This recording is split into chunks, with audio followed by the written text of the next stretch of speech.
My name is Leah Moran. I'm 31 years old.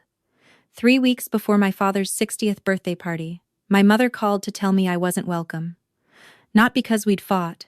Not because I'd done something wrong. Because my brother Grant said having me there would make things awkward with his fiancée's family. He told my mother I was just a cook, that Audrey's parents were old money, Vanderbilt donors, country club members, and they'd look down on a sister who worked in kitchens for a living. My mother said, "You understand, right, sweetheart? Grant's trying to make a good impression. The Harwells are very particular." I said, "I understand." I didn't tell her that the Harwells had already written me a check for $22,000 this year. I didn't tell her that Audrey herself had been emailing me every week for 4 months. I didn't tell her that in 3 weeks, at a gala 2 miles from my parents' house, 350 people would watch me walk across a stage, and my family would finally learn that the cook they were ashamed of had built something they couldn't ignore. They never asked what I was building, so they never knew. It started when I was 20.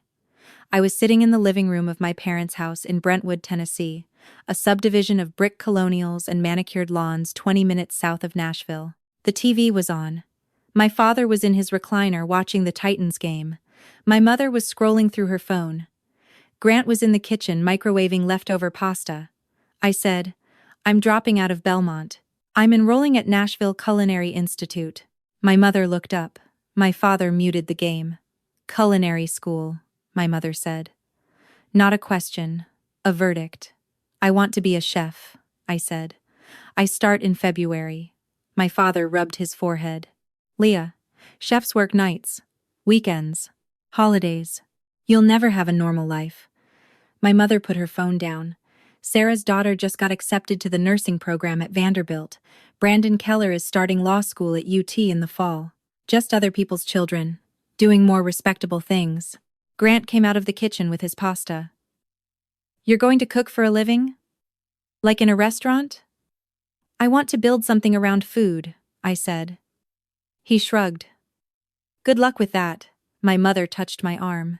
"Honey, we just want you to be comfortable," she said, comfortable the way some people say safe. What she meant was invisible. What she meant was ordinary. What she meant was, "Don't make us explain you." I said, "This is what I want." My mother smiled. The tight one. The one that said she'd already moved on. "Well, we'll support you, sweetie." Of course. Support. I learned what that word meant over the next 11 years. It meant they showed up when it was easy and looked away when it wasn't. Every Sunday, we had dinner at my parents' house. Roast chicken, sometimes pot roast. Always the same tablecloth, always the same seats. And every Sunday, my mother asked Grant about his job. Grant worked in pharmaceutical sales for a company based in Franklin. He wore khakis and a button-down. He drove a company Lexus. He talked about quotas and regional rankings, and how close he was to the President's Club trip to Cabo.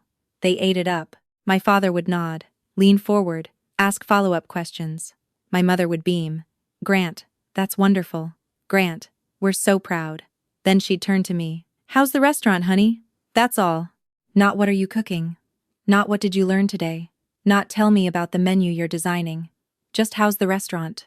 The same voice you'd use to ask someone about the weather when you don't actually care if it rains. When I graduated from culinary school at 22, my mother said, "That's great, sweetie." Then asked Grant about his first quarter numbers. When I got my first sous chef position at Blackbird Nashville, a restaurant that had a 2-month wait list, my father said, "Good for you, kiddo." My mother asked Grant if the company was still paying for his car insurance. When I left Blackbird to start my own catering company at 25, Moran and Company, registered LLC, commercial kitchen lease, liability insurance, health department certification, everything by the book, my mother said. "Just be careful, honey. The restaurant business is brutal." Then she asked Grant about his new apartment. I stopped volunteering information after year 3. I stopped waiting for them to be curious. But I kept cooking. I kept building.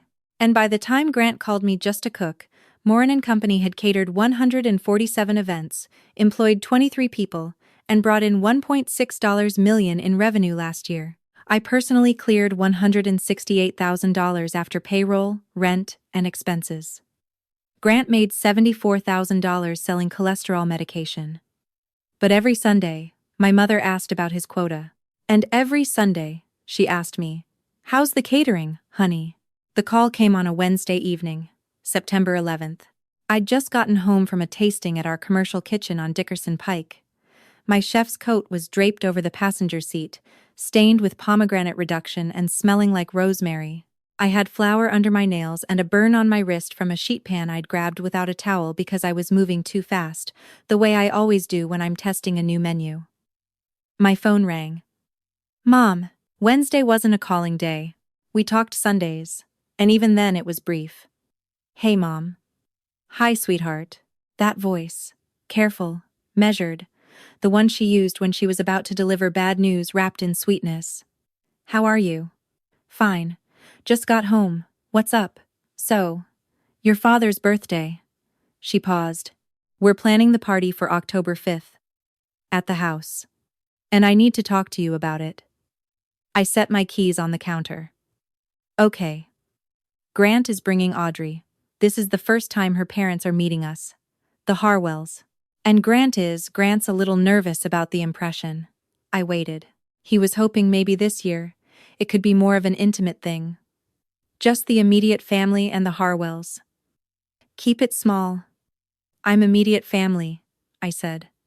"I know, honey. I know. But Grant feels like he wants everything to be polished, and he's worried that your job might come up, and it could be a little hard to explain to people like the Harwells." "My job?" I said. "He didn't mean it like that, sweetie. He just said Audrey's family is very traditional. Her father's on the board at Vanderbilt Medical. Her mother chairs the Belmead Garden Society. And Grant doesn't want them to think she trailed off." "Think we're what, Mom?" "Less than," she whispered. "So I embarrass him." "Leah, don't." "What did he say exactly?" She hesitated. "He said you work in kitchens. That you show up to things smelling like grease. That he doesn't want Audrey's parents to see his sister in an apron and get the wrong idea about our family." The words sat in my chest like a stone. I looked down at my hands, flour in the creases of my knuckles. The burn on my wrist already blistering. I'd been on my feet since 5 that morning. "So I'm uninvited," I said. "It's just this once. Next year." "It's fine, Mom." "Leah, I understand." And I did. "Thank you, sweetie," my mother said. The relief in her voice made my stomach turn. "We'll do something just the two of us. Maybe brunch the next weekend." "Sure," I said. We hung up. I stood in my kitchen, the one I'd renovated myself with butcher block counters and open shelving and a 6-burner Wolf range I'd saved 2 years to buy. I stood there and didn't cry. I just wondered when I became the thing my family needed to hide behind a closed door. They never asked. So they never knew that while Grant talked about his sales rankings and his company car and his quarterly bonuses, I was building something real. Year 1. I launched Moran and Company in June of 2020. The worst possible time. Restaurants were closing. Events were canceled. The whole hospitality industry was on fire. I was 25, with a commercial kitchen lease I could barely afford, $3,200 a month, and a used catering van I'd bought for $26,000 from a retiring florist. White. No logo yet. I drove it home and parked it in my driveway and sat inside it for 20 minutes, hands on the wheel, thinking this is either the bravest or the stupidest thing I've ever done. I told my parents at Sunday dinner. "I started my own catering company," I said. "Moran and Company." My father looked up from his chicken. "Your own company? In this economy?" My mother smiled. "That's nice, honey. Just be careful." Grant said, "Do you even have clients?" "Not yet," I said. "Just a website and a kitchen."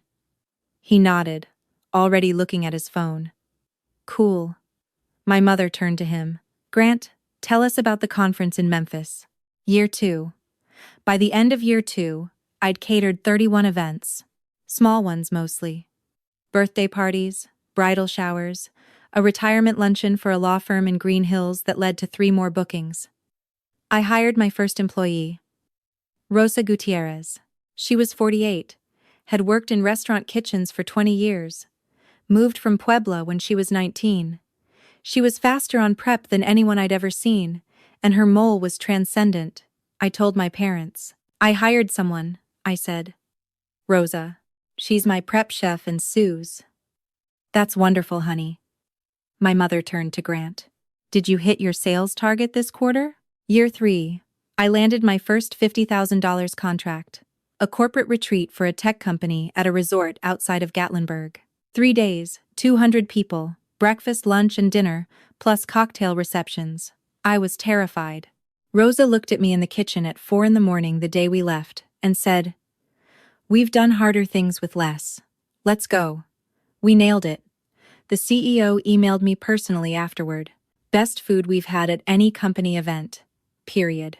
He referred me to 2 other companies.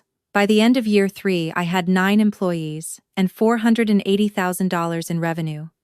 I told my parents the company was doing well. My mother said, "That's great, sweetheart."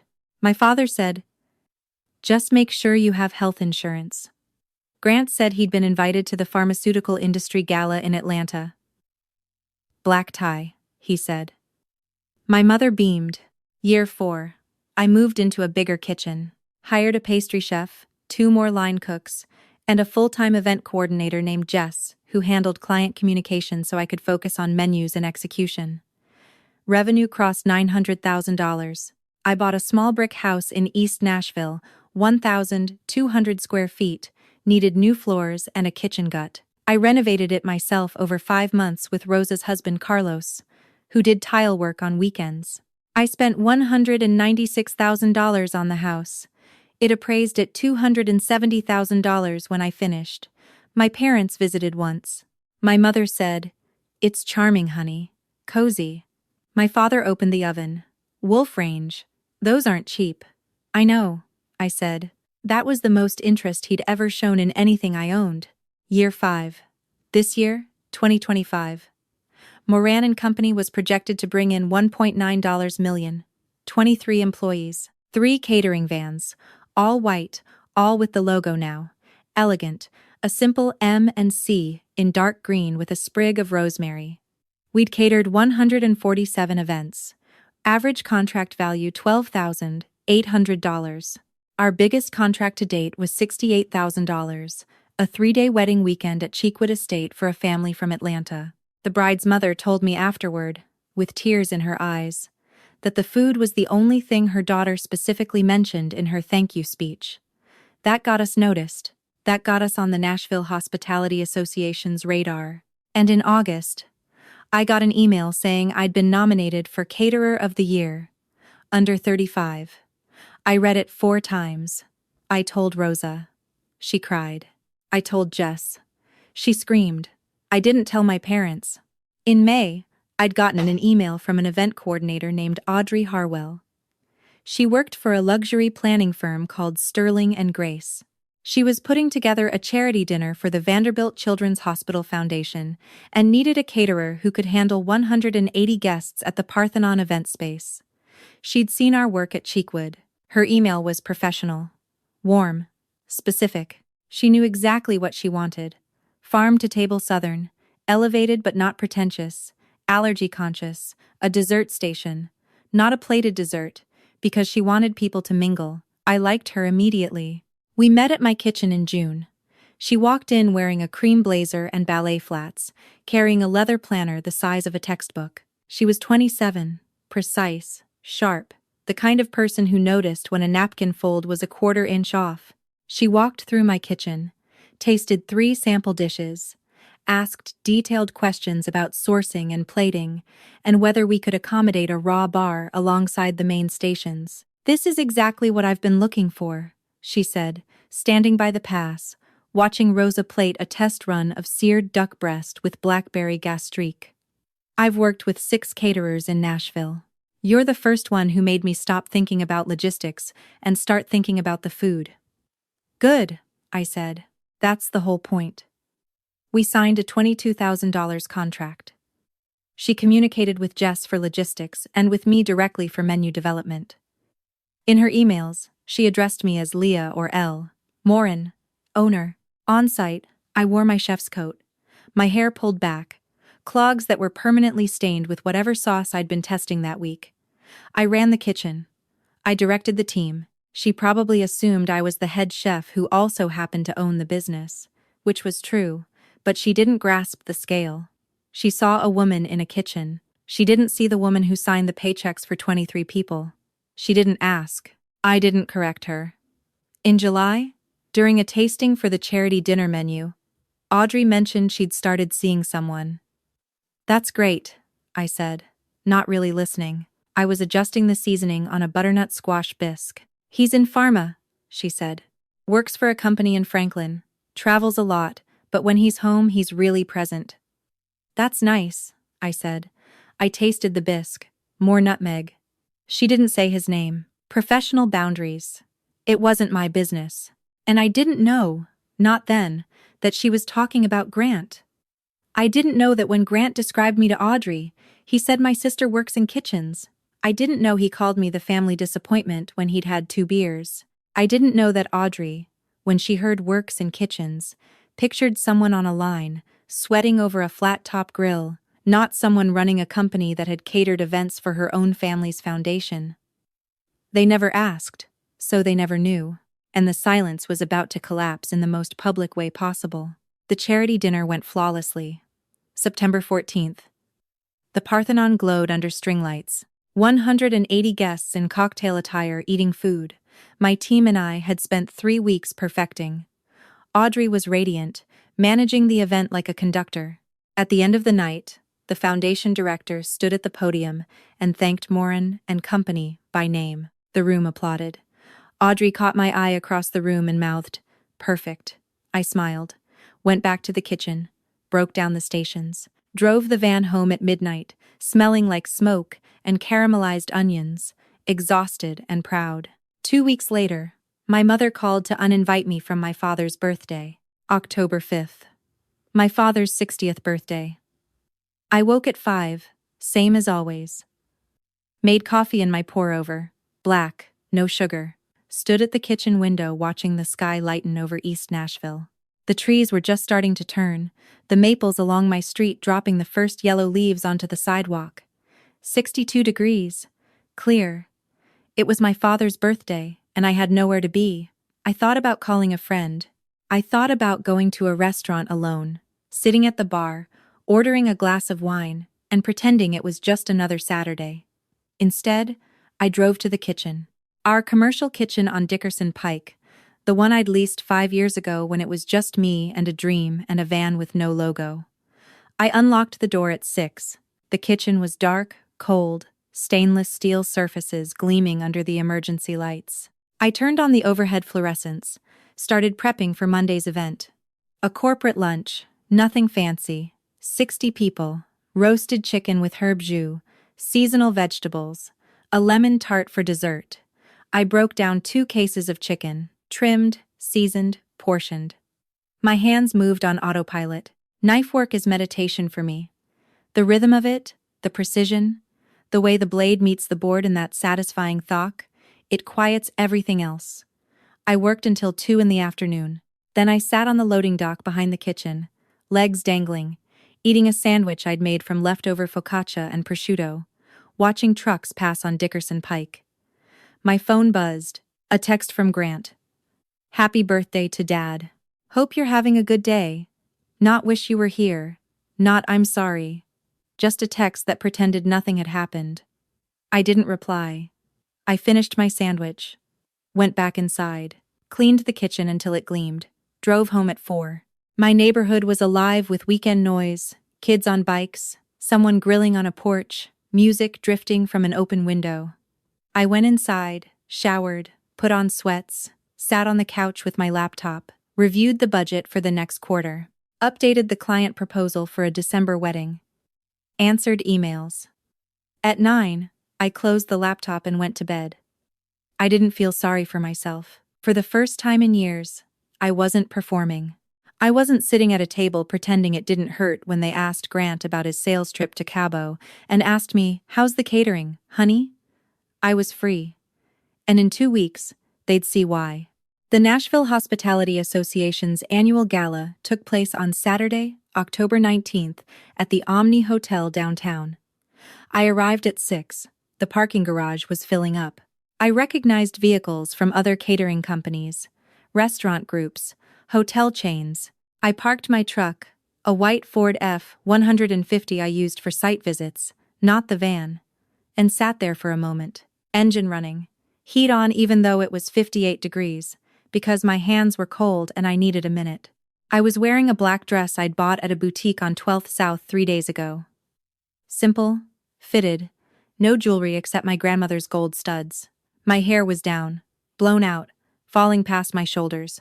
I looked at myself in the rearview mirror and didn't recognize the woman looking back. Not the woman in the stained chef's coat with flour on her cheek and a burn on her wrist. I looked like someone my mother would be proud to explain.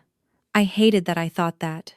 I turned off the engine, grabbed my clutch, walked into the hotel. The ballroom was enormous. Round tables, white linens, centerpieces of autumn flowers, dahlias and eucalyptus and deep red roses. A stage at the front with a podium, and a screen showing the NHA logo. I found my table, table 9, the nominees' table. 5 other people already seated, all caterers or restaurateurs I'd met at industry events over the years. We exchanged greetings. Someone made a joke about whether the hotel's own catering team felt weird serving food to their competitors. Everyone laughed. I sat down, opened the program. Caterer of the Year, under 35. Page 3. 3 nominees. My name was one of them. I'd known for 2 months. I'd told Rosa and Jess and no one else. Not my parents, not Grant, not anyone who would have dismissed it with a, "That's nice, honey," Rosa had cried when I told her. Jess had screamed, and then immediately started planning what I should wear. Now, sitting here, in a room of 350 people, I felt the weight of it settle on my shoulders like a coat. This was real. I was here. I scanned the room. Suppliers, hotel managers, restaurant owners, city council members, corporate sponsors in suits. Then I saw them. Table 27, near the back, but with a clear view of the stage. Grant, my mother, my father, and Audrey. My breath caught. Grant was in a charcoal suit. My mother was wearing a navy dress I'd never seen. My father looked stiff in a blazer, the way he always did when my mother made him dress up, and Audrey. Audrey was in an emerald green dress, hair in a low chignon, laughing at something Grant was saying. They were here. Of course they were. Grant's pharmaceutical company was a gala sponsor. He must have gotten a table. Brought Audrey, brought my parents. Showing off his connections, his professional world, the life he wanted the Harwell's daughter to admire. They had no idea I was in the room. I turned back to my table. My heart was hammering.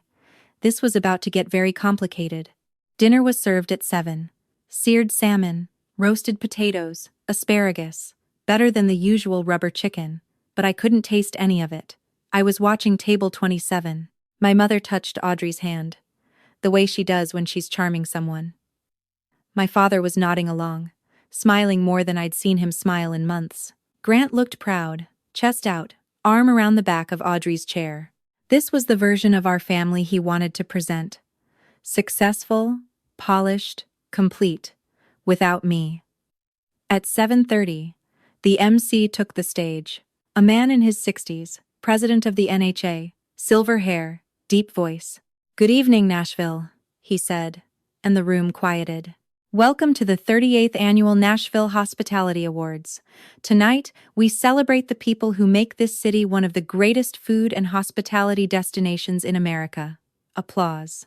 He went through the sponsors. Grant's company got a mention.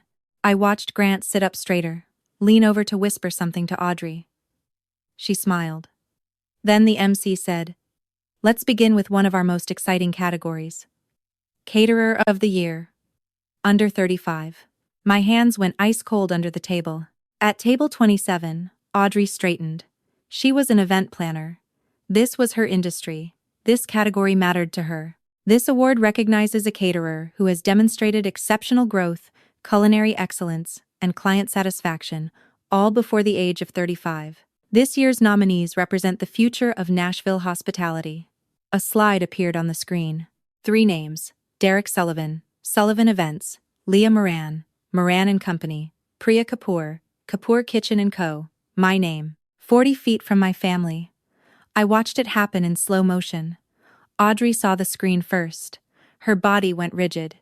She leaned forward, squinting, like she needed to make sure she was reading it right. Then she grabbed the program, flipped to page 3, and read. I knew what it said because I'd memorized it. Leah Moran, founder and executive chef of Moran and Company, has catered 147 events in 5 years with a 4.9 star average client rating. Her company employs 23 full-time staff and is projected to reach $1.9 million in revenue this year. Moran is celebrated for her farm-to-table Southern cuisine and her commitment to locally sourced ingredients. Audrey's hand went to her mouth. She turned to Grant. I couldn't hear the words, but I saw her point at the screen. I saw Grant's face cycle from confusion to recognition to something that looked like he'd swallowed glass. He followed her finger. Saw my name. Went white. My mother noticed. What's wrong? I could read her lips from across the room. Audrey pointed at the screen again. My mother looked. Found my name.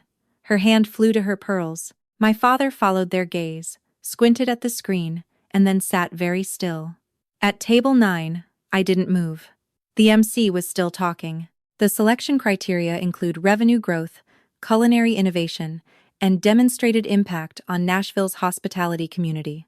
This year's winner has exceeded every benchmark. He paused, smiled, opened the envelope. This year's Caterer of the Year, under 35, is Leah Moran, Moran and Company. The room erupted.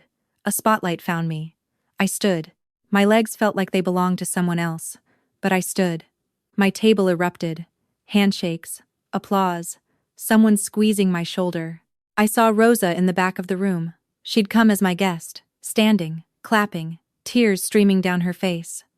I walked to the stage, 20 steps, maybe 30, the longest walk of my life. I passed within sight of table 27. I let myself glance. Just once. My mother's wine glass was suspended in the air, frozen between the table and her lips. My father's face was blank, processing. Grant looked like someone had punched him in the chest. And Audrey. Audrey was staring at Grant, not at me. Watching him. Watching the lie unravel in real time. I climbed the stairs. The MC handed me the award. A crystal flame mounted on a dark wood base. Heavy, real. He shook my hand, stepped aside. The microphone waited. 350 people looked at me. I took a breath. Thank you, I said, and my voice was steady. 6 years ago, I signed a lease on a kitchen I couldn't really afford, bought a van with no logo, and told anyone who would listen that I was going to build something worth tasting. Most people smiled politely and moved on. I paused. This company started with me and a cutting board. Today, it's 23 people who show up before dawn and stay past midnight because they believe that food isn't just fuel, it's how we take care of each other. Another pause. To everyone who tasted what we were building before it was finished, thank you. I let that line land. I wasn't looking at my family, but I felt them hear it. I stepped back. Applause. Louder this time. The MC returned. I walked off the stage, sat down, and someone put a glass of champagne in my hand. My phone buzzed face down on the table. I turned it over. A text from my mother. We need to talk.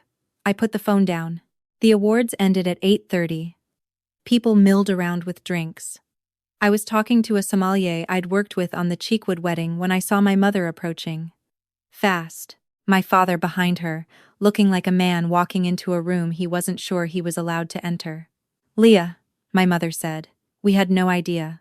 The sommelier glanced between us. I'll catch up with you, Leah. Congratulations again. He left.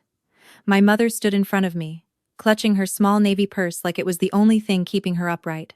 We had no idea, she said again. That's correct, I said. My father stepped forward. Leah, why didn't you tell us? I looked at him, 60 years old today. The man who'd sat in his recliner every Sunday for 11 years asking Grant about pharmaceutical sales and asking me how's the catering like it was a hobby I'd eventually outgrow. I did tell you, I said quietly. 6 years ago. I told you I started a company. You said be careful, and asked Grant about his car insurance. My mother's face flushed. But this is a real business, Leah. What did you think I did? I asked. Make sandwiches in my apartment? Silence. The kind that has weight. My father opened his mouth, closed it. My mother's mascara was smudging at the corners of her eyes. Excuse me, I said. I need to thank my team. I walked past them, made it 6 steps before I heard Grant's voice. Leah, stop. He caught up to me near the bar, grabbed my arm. I stopped, turned. Don't touch me, I said quietly. He let go, held up both hands. I didn't know it was this big, he said. You never asked, I said. You never told me. I did. I told you and Mom and Dad at every Sunday dinner for 3 years. You just didn't listen. Because every time I tried to talk about a client or a contract or a new hire, Mom changed the subject to your quarterly numbers and everyone moved on. He looked away, ran a hand through his hair. His jaw was clenched. Audrey won't even look at me, he said. That's not my problem, Grant. You uninvited me from Dad's birthday, I said, because I embarrass you. Me, the cook. The cook whose company made more last year than you'll make in a decade. He flinched. Leah, come on. We're done, I said. I walked away. He said my name once more. I didn't turn around. I was at the bar ordering water when Audrey found me. Leah. I turned. She was standing there, hands clasped, looking like she was trying very hard not to cry. Can we talk? She said. I glanced past her. Grant was back at the table with my parents. All 3 of them looked shattered. Sure, I said. We walked to a quiet corner of the lobby, near the floor-to-ceiling windows overlooking Broadway. The neon signs glowed pink and blue in the distance. I'm so sorry, Audrey said. For what? For not putting it together. Moran and Company. Leah Moran. Grant Moran. I should have you didn't know, I said. I should have asked. I was on site with you. I watched you run a kitchen. I watched you manage 20 people without raising your voice. I should have realized that my fiancée's sister wasn't just some line cook. She shook her head. God, I feel like an idiot. You're not the first person to underestimate a woman in a chef's coat, I said. She looked at me. He lied to me. He told me you were the family embarrassment, that you'd never amounted to anything, that you resented him for being more successful. I didn't react. I kept my face still. But something inside me cracked along a line that had been forming for 11 years.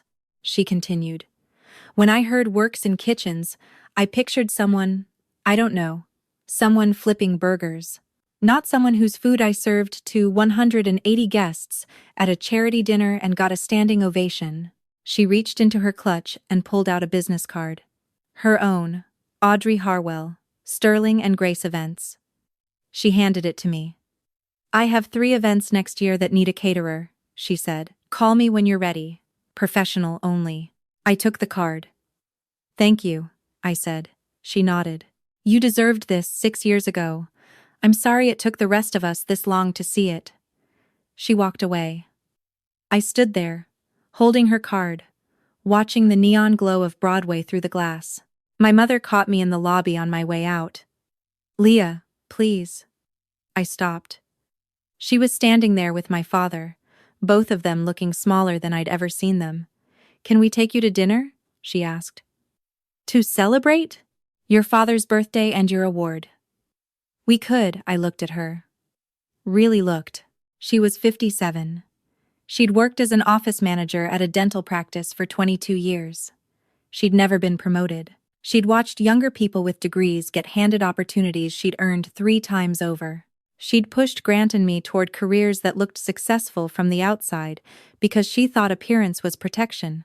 She'd wanted us to have an easier life, and in wanting that, she'd missed the life I'd actually built. No, I said, but thank you for asking. Her face crumbled. My father reached for her hand. I looked at both of them. 11 years of Sunday dinners. 11 years of being invisible at my own family's table. And now here, In the lobby of the Omni Hotel, they finally saw me. But it wasn't enough for tonight. I need to go, I said. I walked out into the October night, 54 degrees. I could see my breath.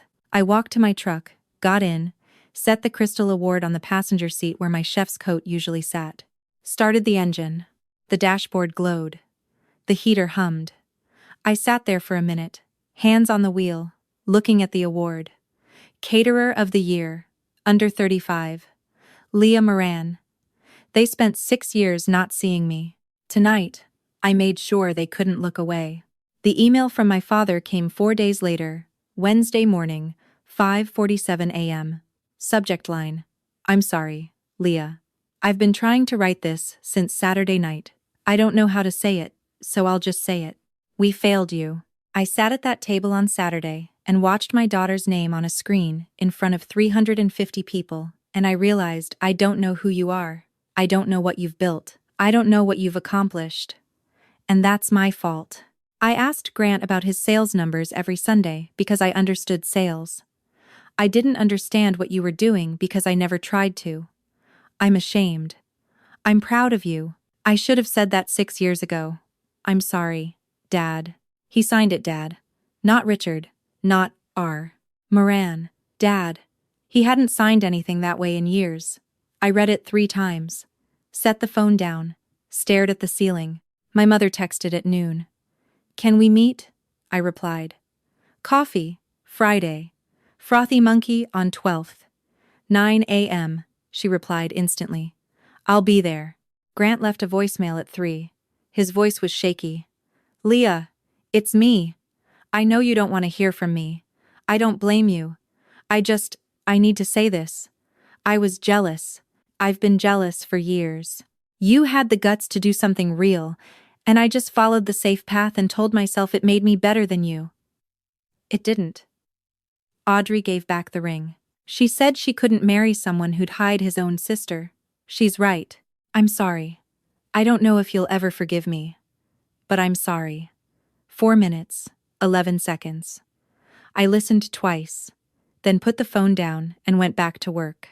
Friday morning. Frothy Monkey. Exposed brick. The smell of espresso and fresh pastry. I got there at 8:50. Ordered a black coffee. Sat by the window. My mother arrived at 8:57. Gray sweater, jeans, no makeup. She looked like she hadn't slept. She sat down. Ordered the same thing. Black coffee. She wrapped her hands around the cup like she needed the warmth. Thank you for meeting me, she said. I nodded. I don't know where to start, she said. Start with why, I said. She took a breath. I wanted you to have an easier life than I did. I've worked behind a desk for 22 years, Leah. I've watched people with degrees get everything I deserved. I thought if you went to college, got a corporate job, wore a suit, you'd be safe. When you said culinary school, all I heard was hard labor, no respect, no security. I have all of that, I said. She nodded, tears filling her eyes. I know that now, but I couldn't see it because I was looking for the wrong things. I needed you to be proud of me, I said. Of the actual work, not proud of me despite what I do. Proud because of it. I am now, she whispered. Does that count? I looked at her. The lines around her eyes, the gray at her temples, the way her hands trembled around the cup. I don't know yet, I said. She nodded. That's fair. We sat for a moment. Then I said, I'll come to Thanksgiving. Her head snapped up. You will? On conditions. If anyone makes a comment about my job, if anyone calls it just cooking, or less than what Grant does, I'm leaving, and I won't come back. She swallowed. Okay. And I'm bringing Rosa, my sous chef. She doesn't have family in Nashville. She's been with me since the beginning. My mother's face flickered. Then she nodded. We'd love to have her. We finished our coffee in 43 minutes. When we stood, she hugged me. I let her. Thanksgiving fell on a Thursday. I drove to my parents' house at noon.